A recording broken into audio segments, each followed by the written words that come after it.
Ito yung magiging jump-off point natin papunta dun sa Cleopatra's Needle.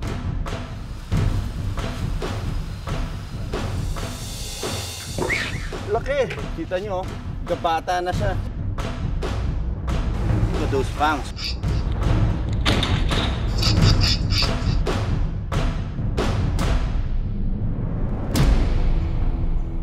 Sa Cleopatra's Needle sa Puerto Princesa, matatagpuan daw ang isang hayop na hindi pa lubos na pag-aaralan, ang Palawan short-tailed mongoose. Sa videong ito mula sa Africa, kitang-kita kung paano pinagtutulungan ng grupo ng mga banded mongoose ang isang makamandag na Mozambique spitting cobra.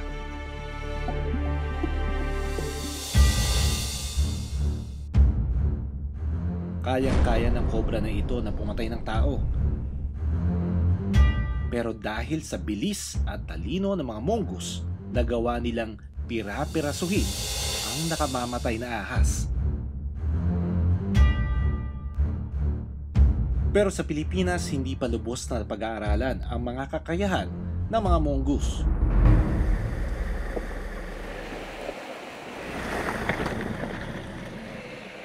Okay, matapos ang mahigit isang oras na pagbabiyahe natin, dumarating na rin tayo dito sa Sitio Tagnaya. Ito yung magiging jump-off point natin papunta dun sa Cleopatra's Needle. Makakasama ko sa pag-akyat sa Cleopatra's Needle ang ilang katutubong batak. Magandang hapon, no? So, bale, 2 araw po tayo magkakasama. Isa ngayon, isa bukas. Tutulungan niyo po kami sa paghanap ng hayop. Kayo yung guide namin sa bundok dahil mas kabisado niyo yung bundok, di ba? Mula doon sa community kung saan namin tinagpo yung mga katutubo na makakasama namin sa pag-aakyat dito sa Cleopatra's Needle at magsisilbing mga guide namin. Nag-trek kami, naglakad kami ng halos 3 oras papunta dito sa aming campsite. Isang ilog lang to, no? Pero may 16 na tawid ang gagawin namin para makarating doon sa first campsite.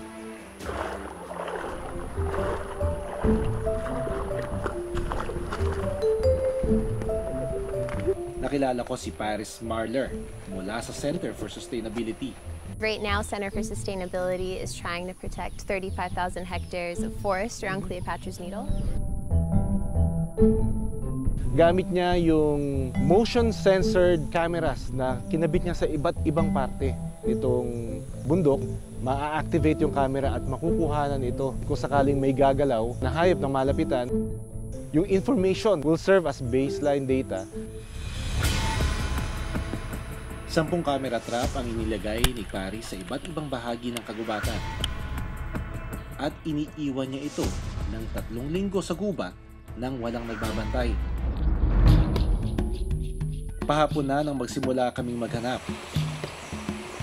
Dayunal o mas aktibo raw ang mga mongoose habang may araw pa.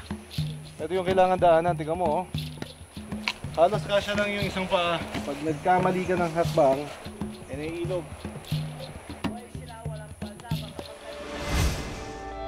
Ang camera trap, imbis na mongoose, nakuna ng ilang Palawan bearded pig na naghahanap ng pagkain. Itong unang beses na nakuna ng camera trap ang baboy ramo. Nanganganib ng maubos ang ganitong hayop at tanging sa Palawan na lang sila makikita. Sa paligid, sagana ang pagkain ng mongoose. Ang mga palaka. Very critical kasi ang ibang species ng frogs, no, will serve as barometers. May mga palaka na if you see them, it indicates that the environment is healthy. Ang mga mongoose sa ibang bansa, kilalang kumakain ng maliliit na hayop tulad ng palaka, daga at maging ang mga ibon. Common o marami pa ang bilang ng mga short-tailed mongoose sa Malay Peninsula, Borneo at Sumatra. Pero sa Pilipinas, tanging sa Palawan lang sila nakikita. Ang camera trap patuloy din sa pagdodokumento ng mga hayop sa dilim. Black and white ang kulay ng video dito kung gabi. May nakuhanan din siyang clawed otters dito sa lugar na grupo sila na nangunguha ng isda doon sa ilog. Sa wild, kumakain ang mga dungon ng alimango, insekto at isda. At nakunan din ang nakakatuwang kakayahan ng mga dungon. Kaya pala nitong tumayo.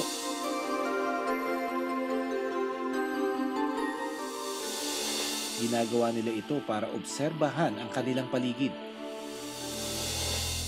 Sa ibang bahagi ng kagubatan, ang isa pang camera trap dinaanan ng isang espesyal na pusa, ang Palawan leopard cat. Sa bidyong ito, makikitang kumakain ng leopard cat na sa gabi aktibo. Ayon kay Paris, ang dahon at insekto ang kinakain nito. Espesyal para sa akin ang makita ang mga ganitong hayop na malaya sa wild. Dahil kadalasan, nakikita na lang natin ang mga dungon at leopard cat kapag sila'y napapasama ng mga tao para ibenta o katayin.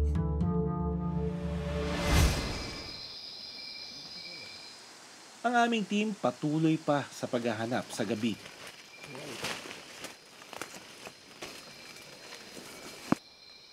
Maya-maya pa.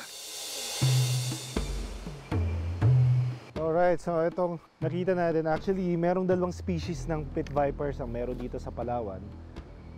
One is yung endemic, which is the Schultz, and the other one is itong species na ito. Ano natin? Oop! Woo! Oh, medyo feisty itong isang ito. Alright, look at that. Oh, nice. Okay. Ayan, kitang-kita natin yung dalawang pit sa snout niya. And the eyes and the robust, very robust na head. Kita natin. Makamandag ang mga pit viper at maaaring mabulok ang iyong laman kung makakagat ka nito. Pero maging ang kamandag ng viper, wala raw panama sa hinahanap kong mongoose. Merong silang venom resistance, kaya't kayang labanan ng kanilang katawan ang kamandag ng mga ahas. Pero hindi pa nagpapakita ang mongoose ngayong gabi. Maya-maya pa, nakuna ng camera trap ni Paris ang Palawan short-tailed mongoose. Ayon sa Center for Sustainability, ito ang kauna-unahang pagkakataong makikita sa telebisyon ng isang Palawan short-tailed mongoose mula sa wild. Kabilang ang mongoose sa pamilya ng mga civet cat o musang. Most of the time, nananalo yung mga mongoose sa over the cobras because of their speed and their tactics sa pagkagat dito sa mga cobras doon sa areas na hindi sila matutuklaw ng ahas na cobra. So naka-establish at nakakuha siya ng mga ganitong klaseng hayop.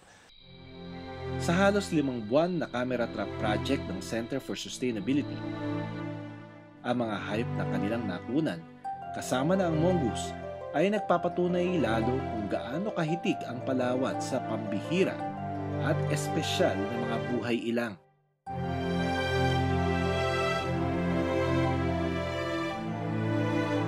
Nobody's really captured any of these animals on footage, like any of these wild animals. Nobody knows how many there are in the island, where they exist. So just having this baseline data is necessary to have future data that's a lot more species specific, or having population studies that are more robust. And it's just showing the villagers, or like the people in the citios, what's in their forest is just, it's amazing. Ayan, I got the head. Yung kanyang protective instinct as a partner. Ah! Oh, shit! Balik. Oh my God.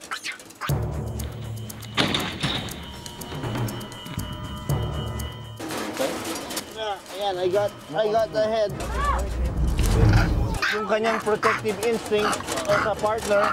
Ah! Oh, shit! Itinawag sa amin ng DNR Cagayan de Oro ang kaso ng isang unggoy. Itong task ko ngayon dito sa Cagayan de Oro, merong isang kakaibang primate, hindi natural sa atin at biktima rin siya ng illegal wildlife trade. Super matured na ito. You can see the fangs. Talagang ang lalaki yung canine niya. Noong una akala nila baboon, dahil ngayon lang sila nakita ng ganito. Actually, this type of primate ay victims of illegal wildlife trade. Hindi yung typical na Philippine macaque yung nakita natin dito. Meron ako ditong siniguelas. Tingnan natin kung kakainin niya. Uy! Uy! Binubunot niya. Ayan, no? Nakuha niya na yung ano, bining. Hindi siya basta-basta bumaba. So, this will be a tricky way how to capture him, ano? Sa magkarugtong na kulungang ito, kasama ni Baboon ang isang baing Philippine long-tailed macaque. Sinubukan daw itong ipag-mate ng foreigner na nagmamay-ari sa mga unggoy noon. Mabait ito. Pagka ganito lang, madali siyang isa-date kasi hindi siya lumalayo.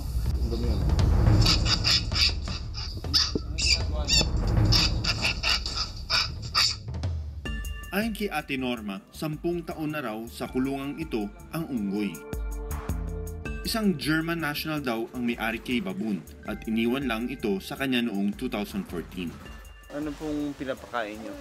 Juan, mangga, saging, kapayas, mga basta prutas. At dahil halos 10 taon na sa kulungan, mas agresibo na ang unggoy. Kaya kinagat yung bata, yung paa niya. Ang layo naman, pero naabot pa yun. Anong nangyari? Tinahi? Oo, tinahi yung ano niya dito.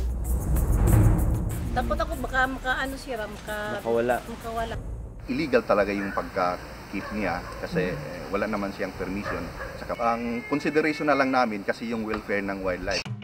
Ang mga Celebes crested macaque ay endemic o tanging sa bansang Indonesia lang matatagpuan. Kailangang ilipat si Baboon sa rescue center ng DNR para mas mamonitor ang kalusugan nito. Because of stress, probably, pinaplak niya yung kanyang crest. Ano? Those are already signs of boredom. Kinabukasan, Okay, we're all set to retrieve the black ape. Ano? kasama pa rin ng DNR ng Cagayan de Oro. Tuloy na ang pag-rescue kay Baboon. Simplihan lang natin tong... He's sitting in the center, kaya hindi ko maabot. Uy! Umigit na siya.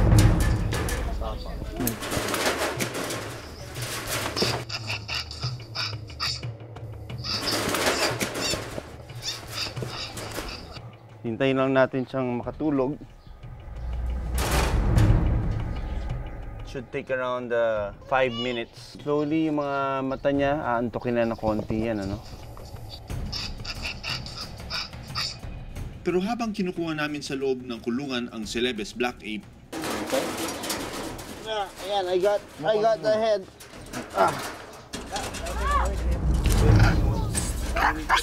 Ayan, ayan. Isira, boss.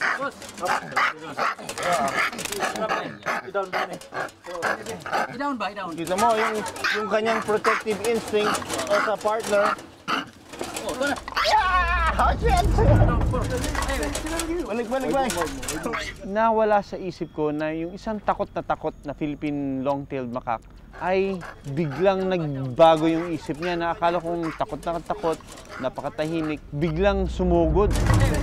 Balik. Oh my God. That was close. Tingnan niya. Animals do have a relationship with each other na pagka sinaktan mo yung anak ko, pag sinaktan mo yung partner ko, tutulong ako. This again gave me big respect to wildlife. Look at this. Laki. Anyway, laki oh. Huh? Siguro nasa mga 12 kilos to. Ito yung local natin. Ito yung galing Celebes. Kita nyo, gabata na siya. And look at this cheekbone, very prominent. Everything happened so fast. Yung isa na sobrang takot kanina, nung kinuha na itong partner niya, biglang umatak. Hindi biro itong pangil niya. Kami nose bridge, matangos ang ilong. Very red. This is markings of a dominant male. Body-wise, maganda yung pangangatawan niya. kasama na rin ang babaeng Philippine long-tailed macaque sa dadali namin sa rescue center. Tama po yung ginawa nyo, no, na kahit na masakit sa inyo, napamahal sa inyo, is the right thing is to let go kasi hindi tayo dapat nag-aalaga ng mga ganito. Bye-bye! Bye-bye mo.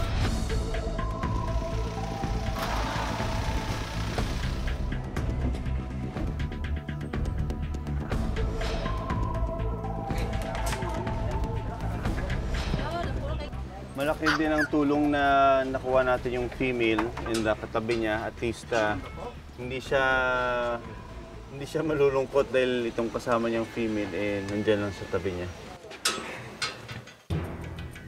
Pero bukod kay Baboon, isang dayuhang unggoy pa raw ang kailangan ng check-up sa isang rescue center sa Iligan City. Look at those fangs, my gosh!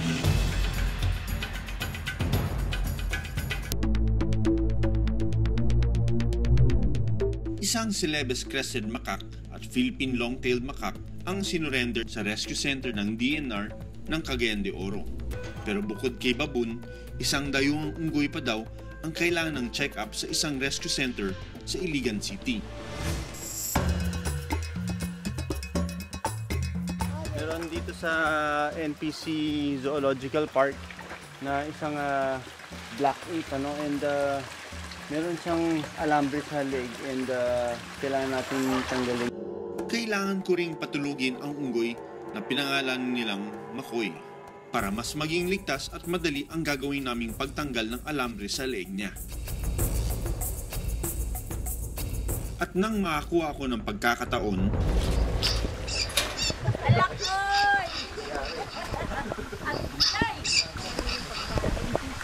I took that advantage, First time niya ako makita. Wala pa siyang idea kung anong gagawin ko. He's never seen a syringe before. Kaya paglapit ko, linabas niya kamay niya. Grinab ko, ang lakas! oras na para tanggalin ang alambre sa leeg ni Makoy.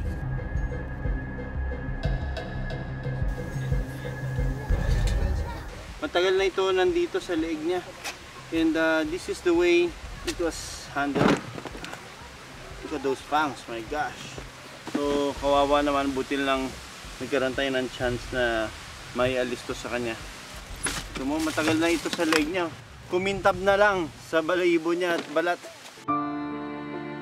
4 na taon daw dito sa rescue center si Makoy. Hindi na raw kayang alagaan at naging agresibo ito, kaya ito sinurrender. Nakakalungkot na dito sa Southeast Asia, pareho lang ang problema natin. Logging, illegal wildlife trade, kasi nga may mga tao na mahilig pa rin mangolekta ng mga bawal na inaalagang wildlife. Dahil hindi natural na nakatira sa Pilipinas ang klase ng unggoy na tulad ni Baboon at Makoy, hindi sila pwedeng pakawalan sa ating mga kagubatan. Medyo tambak talaga yung illegal wildlife trade. Yung ibang mga wildlife na nandoon, dinadala doon sa Metro Manila, ay dumadaan dito sa Mindanao. Ang kwento ni Baboon at Makoy, isang malinaw na halimbawa ng madalas na kinahihinatnan ng mga buhay ilang na inalis nating mga tao sa natural nilang tahanan.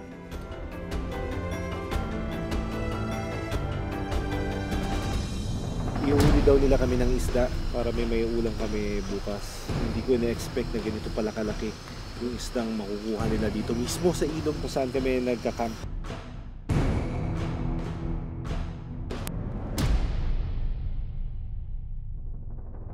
Ihuli daw nila kami ng isda para may ulam kami bukas. Hindi ko na-expect na ganito pala kalaki yung isdang makukuha nila dito mismo sa ilog kung saan kami nagka-camp. Igat, kung tawagin nila.